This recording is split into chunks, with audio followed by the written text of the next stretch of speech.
As mentioned in a previous frame, when you first open up the similarity score for a student, you might want to navigate over to the red toolbar and click on the percentage score and see how many sources they used in this paper, just at the outset, just to get a general idea. So this tells you that there were 5 different sources used in this student's paper. And these are color-coded. So if I click on number 5 here, this will take me to number 5 in the student's paper. So if you have a long paper, this just helps you to navigate a little. But the color coding is just a way to keep things organized. So if a student used number 3 source multiple times, this will retain this color purple. So you'll see maybe number 3 used multiple times, or maybe a few pages later you'll see number 3 again. Or if a student used this source overwhelmingly in the paper, you'll see large sections of the paper highlighted in this purple color, and you'll know it's all from that source. So you can also click on the number at the top of these sections to get a little more information. This opens up a little window showing you the excerpt that the student used, whether it's a direct quotation or a paraphrase, and some of the surrounding content or the context of the quotation that the student used. And as you go through the paper, keep in mind that you should look for some kind of citation on these flag sections. So there should be either quotation marks if it's a direct quotation, or a parenthetical citation, whether it's MLA format or APA or another format. So if this is a documented essay, these sections should have some kind of citation. If it's not a documented essay and the student is not supposed to be using outside sources, then you really shouldn't be seeing these colored sections, because these colored sections mean that this content matches content from a previously published source, whether it's a website, an archived website, something from a periodical. So Turnitin has access to database publishers now, newspapers, magazines, journals, trade publications. Google Books now is scanning many publications. So these sections are highlighting that. And remember, it's very, very unlikely that this type of, or this length of a citation highlighted 12 words or more, very unlikely that a student would accidentally write something that matches previously published material. Turnitin is trying to help you work your way back to the original source of the quotation that the student used, or the excerpt that a student used. Turnitin can never tell you exactly where a student navigated, but the reason that Turnitin gives you a website or a link here is to help you wind your way back to figuring out a little bit more about this excerpt if you need more information. So this is biography.com. So most likely the source that the student used was the biography.com website, because they do write their own material.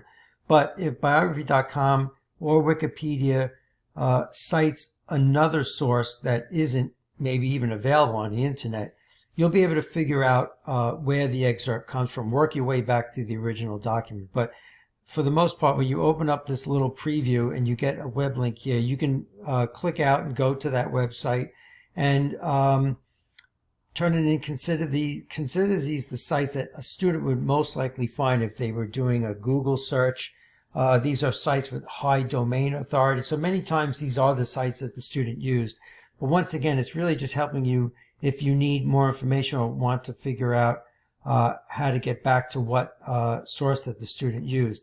And if you want even more information, you can click on the match overview, and that can expand further. So I could take any one of these single sources and open that another window by clicking on this arrow, showing some of the hierarchy here of this source. So the source that the student used, or the excerpt, appears on this site here with the most traffic. Most likely this is what they would find on a Google search. But this is just in case you are still looking for more information or more insight into the excerpt that the student used, or where it belongs or where it comes from. Turnitin gives you these other sites where the excerpt appears. And sometimes you can have a long list depending on what source the student used. So it just gives you a little bit of an idea of the footprint that that excerpt has on the web.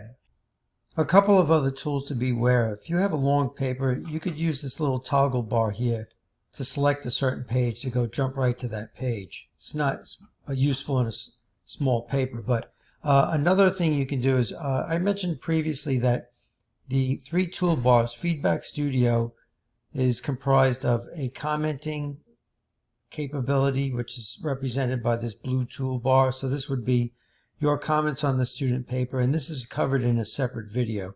But your markup on the paper, your overall comments, and rubrics all get stored using this toolbar here.